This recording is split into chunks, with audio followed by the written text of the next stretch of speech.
digantung antara langit dan bumi, terkecuali ketika sudah tertunaikan yang namanya zakat fitrah, baru diangkat, kemudian diterima oleh Allah Subhanahu wa taala. Kalau praktek zakat fitrahnya benar, maksudnya betul-betul memenuhi syarat sah.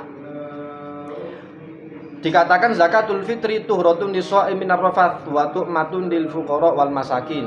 Dawuh Kanjeng Nabi, zakat fitrah niku sebagai pensuci terhadap orang yang puasa, kemudian makanan untuk fakir dan miskin. Makanya dalam hal ini Imam Malik mengatakan zakat fitrah, niki Imam Malik nggih. Zakat fitrah itu adalah khusus untuk fakir miskin, tidak untuk yang lain. Tapi kalau Imam Syafi'i tetap menganggap 8 mustahik, 8 golongan itu. Kemudian waktunya zakat fitrah wonten gangsal, ada waktu wajib nggih menika bidraki juz'in min Ramadan wa juz'in min Syawal. Ketika seseorang itu mendapati sebagian daripada Ramadan dan sebagian daripada bulan Syawal, maka dengan adanya hal tersebut seseorang itu wajib zakat fitrah. Terlebih kalau dia itu memiliki sifat-sifat wajib, artinya termasuk orang yang mampu dan lain sebagainya. Kemudian waktu fadilah yang paling afdol untuk mengeluarkan zakat fitrah niki nek memungkinkan, itu adalah setelah subuh sebelum sholat id. Niku sing paling afdol. Nek jenengan ngedalaken piyambak, tapi nek pasrah teng ambil nggih mboten saged. Tiyang badhe bingung injing-injing ya. Golek gawe malih napa mboten salat id bingung zakat fitrah. Niki nek ngedalaken piyambak jenengan semerap wonten tiyang fakir, tiyang miskin nggih atau 8 golongan tadi itu, terus jenengan paringaken. Itu paling afdolnya adalah setelah subuh sebelum sholat. Adapun waktu jawas yang ketiga, waktu bolehnya mengeluarkan nggih mulai awal Ramadan. Jadi misalkan kok wonten sing mampu amil niki mulai awal Ramadan terima zakat fitrah, monggo, sudah diperbolehkan oleh syariat.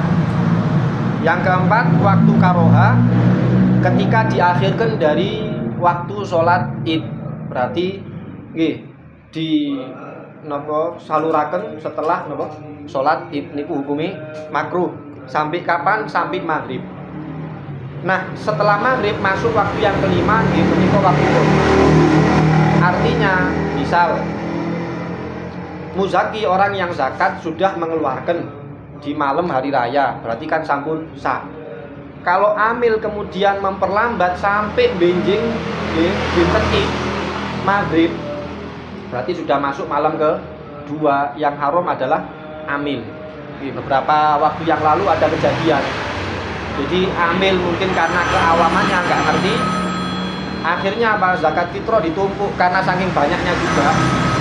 Terus baru ditanyakan kepada orang yang ngerti, pripun ini kalau kita kemudian jual untuk kemaslahatan? Nggak bisa. Satu, itu sudah salah. Yang kedua, mengakhir-akhirkan zakat fitrah untuk disalurkan itu juga hukumin apa? Haram. Tidak boleh, kecuali kalau karena udzur. Udzur-udzurnya itu karena nggak ada mustahiknya, kebetulan di daerah itu kaya semuanya, mali repot atau sih. Atau dia membayar tapi uangnya masih diutang sama orang, harus dibayar apa? Setelah cair THR, kebetulan ba'doid, baru kemudian membayarkan zakat fitrah, itu tidak masalah karena ada udzur. Sinten sing wajib zakat fitrah? Sing wajib nggih menika tiap-tiap orang muslim yang merdeka, kemudian yang memiliki makanan pokok di hari Id dan malam hari rayanya. Malam hari raya itu berarti malam kedua. Bukan malam takbiran, bukan, tapi malam yang kedua. Siapapun mereka, baik laki-laki ataupun perempuan, kecil atau besar, merdeka atau budak, hanya nanti kewajibannya berbeda-beda. Kados lari alit, maka sing nanggung sinten? Bapake. Tiang istri sing nanggung suamine, budak sing nanggung tuannya. Itu pun kalau sekiranya hartanya melebihi 3 hal.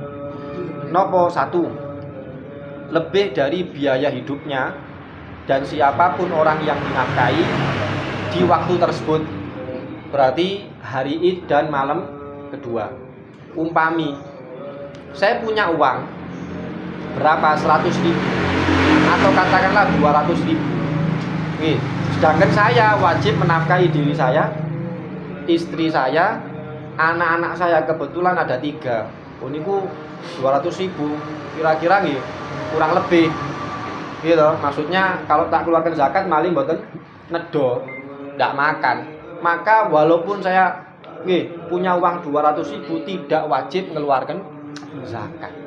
Karena kewajiban zakat itu kalau lebih dari nafkahnya dia dan nafkahnya orang-orang yang wajib ditanggung di hari Id dan malamnya, bagi malam kedua.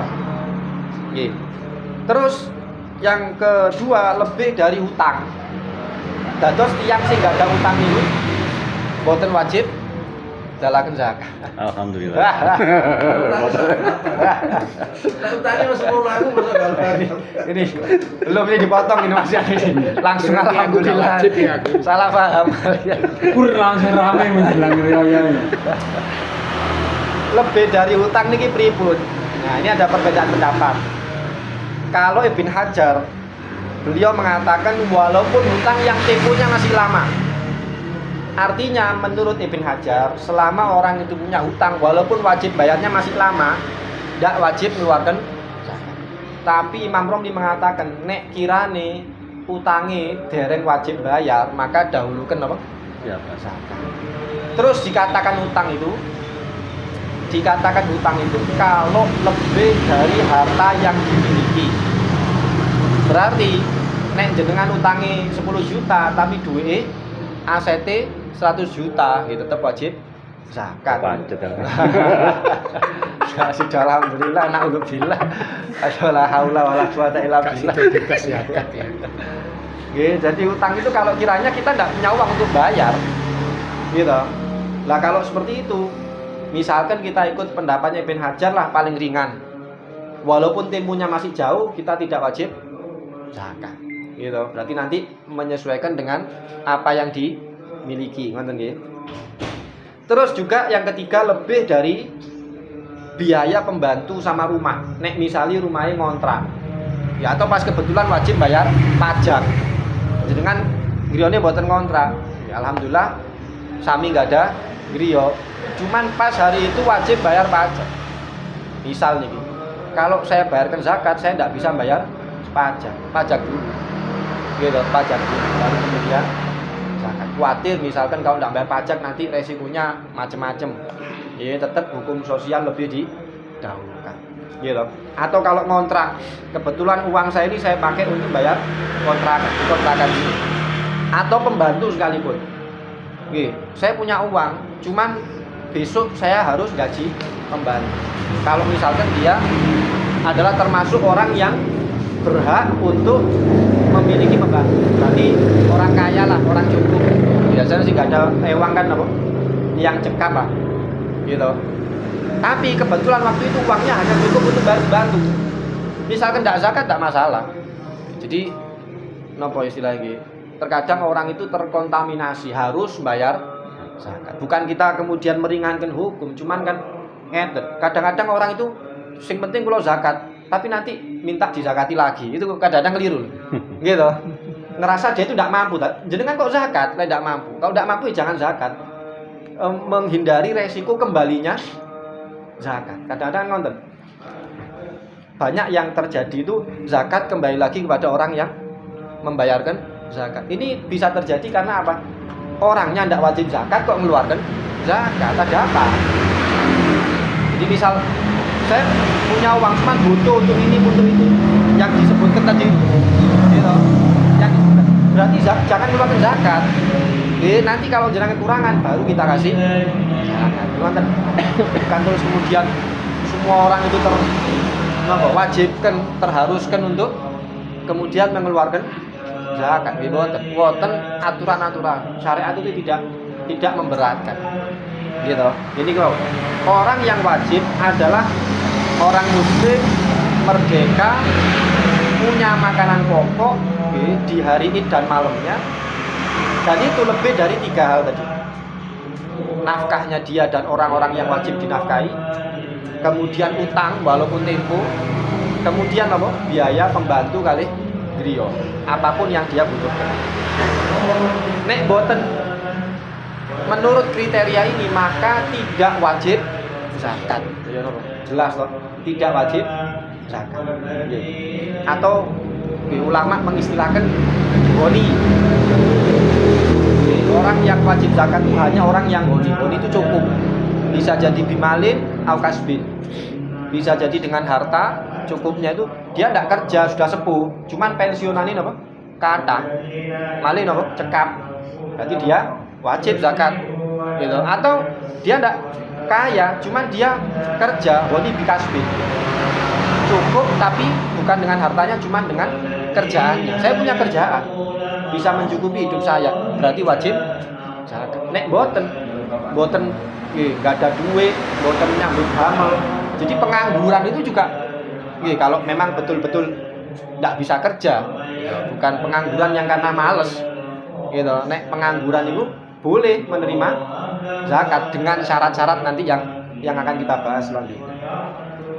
Kemudian yang diwajibkan adalah so'an kulli syaksin, masing-masing orang satu so' itu 4 mud. 4 mud, satu mudnya kira-kira 7 ons. Dan 7 kali 4 adalah 28 ons atau 2,8 kilo. Di kitab ini disebutkan 2,75. Berarti tidak ada lagi orang yang zakat itu 2,5 kilo. Oke, hanya dulu itu karena kurangnya alat yang memadai, jadi sempat terjadi salah paham 2,5 kilo. Nek saged dijangkepi dados pinten? Upami kirang 2,75 ndak masalah. 2,8 ndak masalah. 3 kilo hanya untuk menjangkepkan. Apa bahasa Inggrisnya menjangkepkan itu? Digenapkan. Iya. Nah, kemudian ada satu aturan. Berarti kullu man talzamu nafaqatu ghairihi talzamu fitratu. Orang-orang yang wajib untuk dinafkahi itu juga wajib dizakati fitrah. Dados zakat fitrah niku sanes namung piyambake. Tapi nggih sinten mawon tiyang sing dinafkahi. Berarti termasuk istri, anak. Misal tiang sepa kok piyambake sing nanggung nafkahi nggih tetep wajib dizakati. Siapapun yang wajib dinafkahi maka wajib dizakati. Nah, cuman ada pembahasan di sini.